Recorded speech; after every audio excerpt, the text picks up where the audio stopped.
Hello everyone, welcome to my channel. बहुत दिनों बाद हम लोग फिर से एक टॉपिक के बारे में डिस्कशन करेंगे। आज का टॉपिक है प्लेसमेंट प्रिपरेशन। थर्ड ईयर और फाइनल ईयर स्टूडेंट मैक्सिमम लोग रिक्वेस्ट किया है, भैया प्लेसमेंट प्रिपरेशन कैसे करें। सो उसके लिए हम एक रोड मैप बनाए हैं। सो उसका पहले हम लोग देखेंगे कि प्लेसमेंट प्रिपरेशन होता क्या है, मतलब प्लेसमेंट प्रिपरेशन का प्रोसेस क्या है। ठीक है, कि पूरा प्लेसमेंट का पूरा प्रोसेस देखेंगे। सो पहला होगा रजिस्ट्रेशन राउंड। ठीक है, सो प्लेसमेंट होता है पहले ऑन कैंपस, एक होता है ऑफ कैंपस। ऑन कैंपस में कॉलेज हम लोगों को लिंक सेंड करेगा, ऑफ कैंपस में हम लोगों को कंपनी साइट में रजिस्टर करना पड़ेगा। ठीक है, सो ऑफ कैंपस थोड़ा डिफिकल्ट होता है क्योंकि बहुत सारा लोग उधर रजिस्टर करता है, और ऑन कैंपस कॉलेज में कंपनी आता है। ठीक, सो उसके बाद होगा resume short listing. Off campus में रेज्यूमे शॉर्ट लिस्टिंग 100% होगा, ऑन कैंपस में बहुत कम होता है रेज्यूमे शॉर्ट लिस्टिंग। उसके बाद होगा ऑनलाइन टेस्ट। ऑनलाइन टेस्ट में इधर टॉपिक लिखा हुआ है एप्टीट्यूड, लॉजिकल, वर्बल, कोडिंग। ठीक है, तो ये टॉपिक रहेगा। कुछ कुछ कंपनी में ऑनलाइन टेस्ट के बाद एक एडिशनल कोडिंग टेस्ट होता है। ठीक है, जैसे थॉटवर्क्स, इन्फोसिस, कुछ कुछ कंपनी में होता है।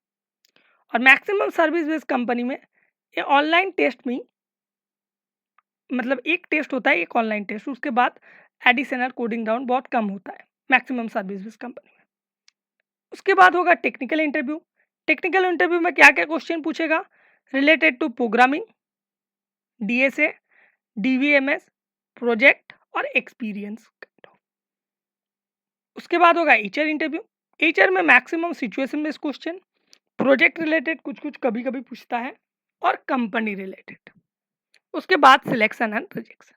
सो ये है सिलेक्शन प्रोसेस फॉर प्लेसमेंट, मतलब प्लेसमेंट पूरा प्रोसेस, सिलेक्शन प्रोसेस कैसे होता है उसके बारे में हम लोग डिस्कशन किए हैं। सो अभी हम लोग देखेंगे रोड मैप, मतलब रोड मैप हम लोग कैसे बनाए हैं। ठीक है, सो हम लोग को रोड मैप में पहला पॉइंट है कि self assessment and resume building. तो पहले हम लोग को चेक करना पड़ेगा कि हम लोगों को गोल क्या है। हम लोग एसडीबी होना चाहते हैं कि क्यूए एनालिस्ट होना चाहते हैं, एआईएमएल एक्सपर्ट होना चाहते हैं, डेटा साइंटिस्ट होना चाहते हैं। पहले सेल्फ असेसमेंट बहुत ज़रूरी है। उसके बाद रेज्यूमे बिल्डिंग, क्योंकि हम लोग प्लेसमेंट का स्टेप में देखें कि रेज्यूमे शॉर्ट लिस्टिंग है। So after self assessment resume बनाना पड़ेगा, और लिंक्डइन, गिटहब और लीड कोड में प्रोफाइल। अभी जो लोग थर्ड ईयर और फाइनल ईयर में हो उन लोगों के पास टाइम बहुत कम है। जो भी फर्स्ट ईयर और सेकेंड ईयर में हो उन लोगों के पास टाइम है। सो थर्ड ईयर लोग मैक्सिमम 10 to 15 डेज में ये वाला चीज़ कंप्लीट करो। उसके बाद प्रोग्रामिंग एंड डीएसए, किसी भी एक प्रोग्रामिंग लैंग्वेज अच्छे से करो, और ये डीएसए टॉपिक कंप्लीट करो। लीड कोड में प्रॉब्लम सॉल्व करो, जीएफजी में प्रॉब्लम सॉल्व करो, हैकर रैंक फॉर बिगिनर। जो लोग अभी स्टार्ट कर रहे हो नया, वो लोग हैकर रैंक से स्टार्ट करो। उसके बाद लीड कोड में प्रॉब्लम सॉल्व करोगे। उसके बाद थर्ड स्टेप है सीएस फंडामेंटल। थोड़ा fundamental knowledge for CS subject थोड़ा चाहिए। किसी भी दो सब्जेक्ट का नॉलेज अच्छे से रखो। ठीक है, क्योंकि मैक्सिमम कंपनी इंटरव्यू में पूछता है। हो गया। उसके बाद इंपॉर्टेंट है हम लोगों के पास प्रोजेक्ट डेवलपमेंट।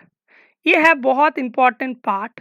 सो किस चीज़ में प्रोजेक्ट हम लोग बनाएंगे वो चीज़ हम लोगों को पहले डिसाइड करना पड़ेगा। वेब ऐप बनाएंगे कि ML kind of machine learning kind of project बनाएंगे कि आईओटी प्रोजेक्ट बनाएंगे, सिलेक्ट कर, क्योंकि प्रोजेक्ट बहुत इंपॉर्टेंट रोल प्ले करता है इंटरव्यू में। ठीक, उसके बाद वो वाला जो प्रोजेक्ट बनाओगे उसको लाइव होस्ट करो। अपना पोटेंशियल दिखेगा कि तुम कितना एफर्ट उसमें डाले हो। ठीक है, और मॉक इंटरव्यू और एचआर इंटरव्यू प्रिपरेशन, कि इंटरव्यू कैसे होता है, और तुम इंटरव्यू दो तब तुमको पता चलेगा कि तुम्हारा कितना स्ट्रेंथ है, कितना वीकनेस है, तुम उसको कैसे इम्प्रूव करोगे। ठीक है, सो इसलिए मॉक इंटरव्यू इंपॉर्टेंट है। उसके बाद कंपनी वाइज स्ट्रैटेजी, क्योंकि अलग अलग कंपनी का प्रोसेस अलग अलग होता है। तो इसलिए जीएफजी में जाओ, ग्लासडोर में जाओ, ठीक है, इंटरव्यू बिट में जाओ और उधर जाकर कंपनी के बारे में सर्च करो कि तुम टीसीएस में लिए प्रिपरेशन करना चाहते हो तो टीसीएस के तो पहले टॉप 3 कंपनी तुम चूज़ करो कि कौन सा कंपनी में तुम जाना चाहते हो। सपोज़ पहला कंपनी हो गया टीसीएस, उसके बाद कंपनी हो गया सीटीएस, ठीक है, उसके बाद तुम्हारा कंपनी हो गया एक्सेंचर, ठीक है। सो विप्रो, किसी भी कंपनी हो सकता है, ठीक है। सो पहले तुमको सिलेक्ट करना पड़ेगा कि तुम कौन सा कंपनी में जाना चाहते हो। अकॉर्डिंग टू दैट तुमको क्या करना पड़ेगा, उसका प्रीवियस ईयर क्वेश्चन और कितना मतलब हाई लेवल ऑफ क्वेश्चन होता है उसको देखना पड़ेगा और प्रैक्टिस करना पड़ेगा, ठीक। सो ये वाला चीज़ इम्पॉर्टेंट था। अभी हम एक डॉक्यूमेंट में बनाए हैं सारे चीज़ जो हम लोग अभी डिस्कस किए हैं, ये डॉक्यूमेंट हम शेयर कर देंगे। तो करने के बाद एक रफ रूटीन बनाओ, ठीक है, कि कैसे तुमको क्या-क्या करना है, एक रूटीन बनाओ, ठीक है। और इधर यूज़फुल टूल्स क्या है वो भी लिख दिए हैं। सो इसको अच्छे से करो, ये है पहला स्टेप। और नेक्स्ट वीडियो में तुम कैसे रिज्यूमे बनाओगे, क्या-क्या सब्जेक्ट कैसे पढ़ोगे, सारे चीज़ हम लोग डिस्कशन करेंगे। सो आज के लिए इतना दूरी। So thank you for everyone. So we are waiting for the next video. Thank you.